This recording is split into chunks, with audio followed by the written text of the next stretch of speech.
गदा देकर सुंदर बसोया जी, योगेश वर्मा जी, अमन टीका जी, महेंद्र नागपाल जी, विपुल त्यागी जी, सभी एक सामूहिक स्वागत बहन जी का करेंगे।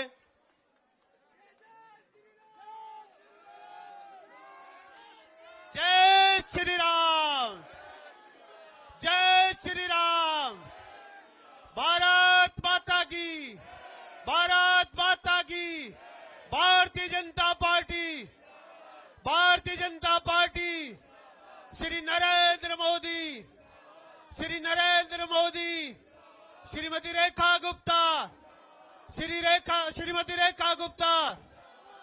मैं अब आग्रह कर रहा हूं कि दिल्ली की यशस्वी मुख्यमंत्री बहन रेखा गुप्ता जी के वहां आए और अपना संबोधन रख के एक बार जोरदार तालियों से बहन जी का स्वागत करें। छोड़ दे, किसी का नाम नहीं ले रही। बोलो छठी मैया की,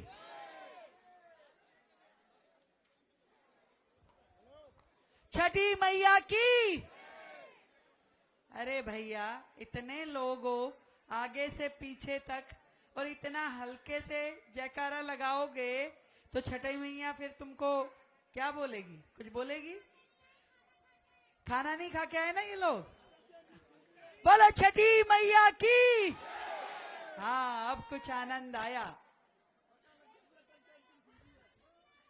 आज मेरे वजीरपुर के आप सभी भाई बहनों के बीच में यहां पहुंच के मुझे दिल की गहराई से बहुत ही खुशी का अनुभव हो रहा है। चाहूंगी कि एक बार सब लोग, भाई जो भी मेरी आवाज सुन रहा है, छज्जों में खड़ा है कि पीछे खड़ा है कि यहाँ कुर्सी पे बैठा है, एक बार जोरदार तालियां अपने लिए बजाओ भाई। साथियों,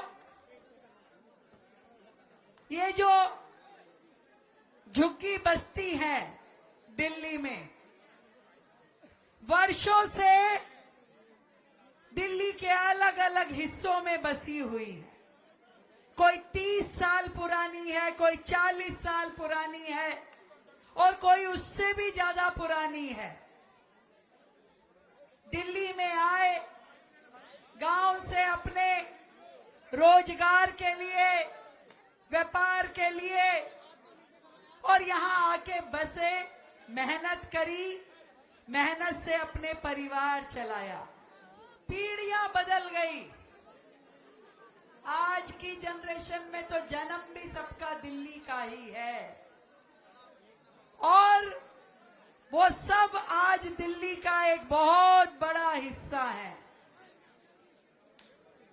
पर मैं आपसे आज आपकी ये मुख्यमंत्री बहन पूछना चाहती है, इतने सालों से दिल्ली में हम इन झुग्गी बस्तियों में रह रहे हैं, जिसका नाम आप पूरी दिल्ली में देख लो जो मैं बोल रही हूं, किसी का नाम मिलेगा संजय कॉलोनी, किसी का इंदिरा कॉलोनी, किसी का राजीव कॉलोनी, किसी का कुछ और, यानी कि लोगों ने अपने नाम पे झुग्गी बस्ती बसाई तो सही, पर वो अधिकार आज तक इन झुग्गी वासियों को नहीं मिला जो उनको मिलना चाहिए था।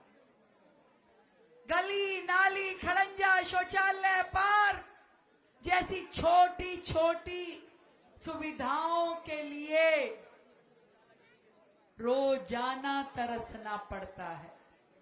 कई बार तो मैं देखती थी, क्योंकि खुद मेरी विधानसभा में भी हजारों झुग्गियां हैं, हैदरपुर गांव की आयुर्वेदिक कैंप की, लोग नाली में झाड़ू भी खुद लगा रहे होते थे। कभी किसी जो 15 साल वाली सरकार आई, कांग्रेस की पंजे वाली, वो भी आई और आके चली गई।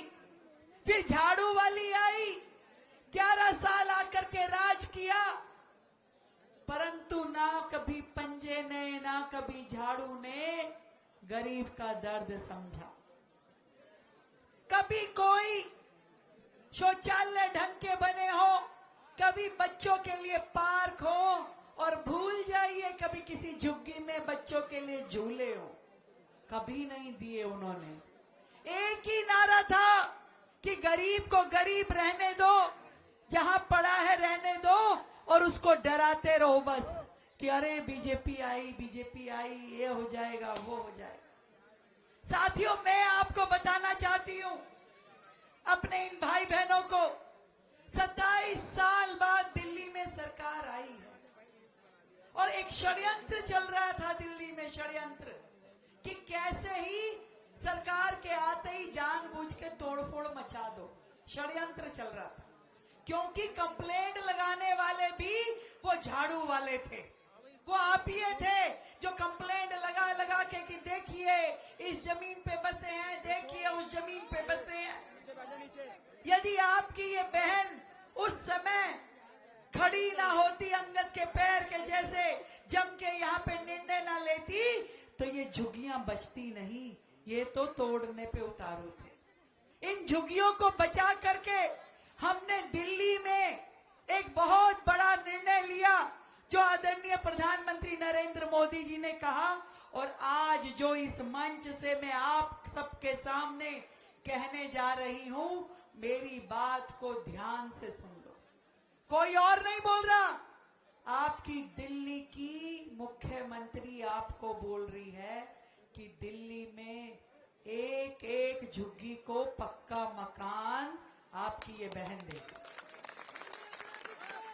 हर एक झुग्गी को। कांग्रेस की सरकार थी, उन्होंने क्या नियम बनाया? उन्होंने नियम बनाया कि 2006 से पहले जो झुग्गी बसी हुई है और 15 से पहले जो रहता है, केवल उसको झुग्गी में मकान मिलेगा, केवल उसको। 50,000 फ्लैट बन के तैयार थे दिल्ली सरकार के 20 साल से, पर दिए नहीं किसी को भी, दिए नहीं किसी को। मिट्टी हो गए, टूट गए, जर्जर हो गए, ढह गई दीवारें उन मकानों की जो सरकार ने करोड़ों रुपए लगा के बनाए थे, पर किसी गरीब को दिए नहीं। मालूम है ना, वो साबदा घेवरा के, वो भलसवा के, वो जितने फ्लैट थे, सारे के सारे वर्षों तक बने रहे, करोड़ों रुपए लगे। अरे इससे अच्छा तो सीधा सीधा जनता को दे देते, तो वो अपने मकान खुद ही बना लेते। कितने लोगों ने अपने पैसे भी जमा करा रखे थे पिछली सरकारों के पास मकान लेने के लिए, पर उनको भी मकान कभी नहीं मिला। कभी मिला क्या? कभी नहीं मिला। मैं आपको ये कहना चाहती हूं, देश की राजधानी में पहली बार नरेंद्र मोदी जैसा नेता आया है जिसके दिल में गरीब का दर्द है, जिसके पेट में वो आग है जो आपके पेट में है, जो किसी ने महसूस की है, तो वो नरेंद्र मोदी है। गरीब माँ का वो बेटा जो जानता है कि गरीब अपना गुजर बसर कैसे करता है। तभी तो उन्होंने गांव गांव में शौचालय, घर घर में उज्ज्वला का गैस कनेक्शन, और कोविड के समय में याद है कि नहीं याद है, कोविड से लेके आज तक अगर अनाज हमारे घरों में दिया तो किसने दिया? मेरी बहनें बताएंगी किसने दिया? तब कोई आपिया आया था क्या? कोई झाड़ू वाला, कोई केजरीवाल, कोई विधायक, कोई पार्षद आकर के झांका था क्या तुम्हारे घरों में? किसी ने रोटी पूछी थी? जब सब बेरोजगार हो गए थे, जब पैदल पैदल गांव जा रहे थे, आया था क्या? जो आज चुनाव लड़ रहा है झाड़ू से, यही का निगम पार्षद तो था। कभी किसी को 2 रुपए की मदद की क्या? कभी नहीं की। कभी किसी गरीब का केजरीवाल ने भला नहीं किया, कभी किसी गरीब की उसने मदद नहीं की। जो आज आपसे चुनाव लड़ने के लिए आ रहे हैं, तब भी मदद करी तो किसने करी? नरेंद्र मोदी ने करी। घर घर अनाज पहुंचा के, मजदूर भाइयों को भत्ता दे करके, गरीबों की पेंशन दे करके, अकाउंट खुलवा करके, जब अकाउंट खुलवाए, आज देश में हर व्यक्ति का अकाउंट खुल गया। जो कभी होते थे पहले, कभी नहीं होते थे। पहले पेंशन का एक एक चेक लेने के लिए हाजिरी मारनी पड़ती थी विधायकों की, निगम पार्षदों की, और अब क्या होता है, सीधा खाते में आते हैं। किसने किया? मोदी जी ने। क्यों? क्योंकि उन्हें मालूम है कि ये जो भ्रष्टाचार होता है, एक एक चीज जो सरकार योजना के रूप में भेजती है, वो जनता को मिलती कहां थी भैया? लूट लेते थे रास्ते में ही गरीब के हक का पैसा। पर अब वो दिन चले गए। और अब आपको मैं बताना चाहती हूँ, ये देश की राजधानी दिल्ली, जहां लाखों मेरे पूर्वांचल के भाई बहन वर्षों से यहाँ रह रहे हैं, मैं आज आप सबके सामने, इन मीडिया के भाई बहनों के सामने कहना चाहती हूँ, दिल्ली किसी एक के बाप की नहीं है, दिल्ली हम सबकी है, सबकी है, आपकी है, एक एक व्यक्ति की है, जो आप सब यहाँ खड़े हो, और दिल्ली के साधनों पे आप सबका अधिकार है। इसलिए हमारा ये प्रण है कि किसी का भी मकान अब टूटेगा नहीं, और जिनका टूटा है उनको भी घर देने की जिम्मेवारी हमारी है।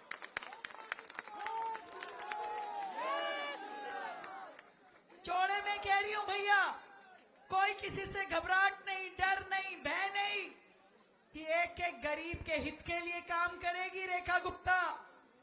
किसी गरीब को रोने बिलखने नहीं देगी।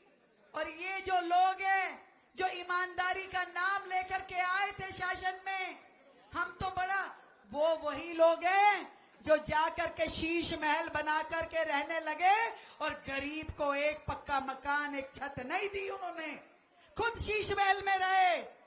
जब मुझे पूछा मुख्यमंत्री के बाद कि भाई कहाँ रहोगी, मैं कहा शीश महल में नहीं रहूंगी भाई, मुझे नहीं देना, हम साधारण लोग हैं, साधारण घर में रह लेंगे। और इसलिए जन सेवा सदन बना करके, जिसमें मेरे कुछ भाई आए भी थे चाय पे मेरे से मिलने के लिए, मैंने कहा मेरा निवास सबका निवास है, और जिसको निवास आपको देना है वो भी आपकी बहन देगी, इस बात को आप गांठ बांध लो।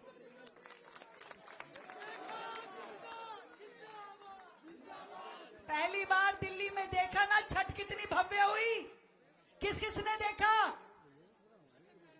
इससे पहले कभी हुई थी क्या? यमुना जी पे छठ कितने सालों से बंद पड़ी थी, यमुना जी पे छठ।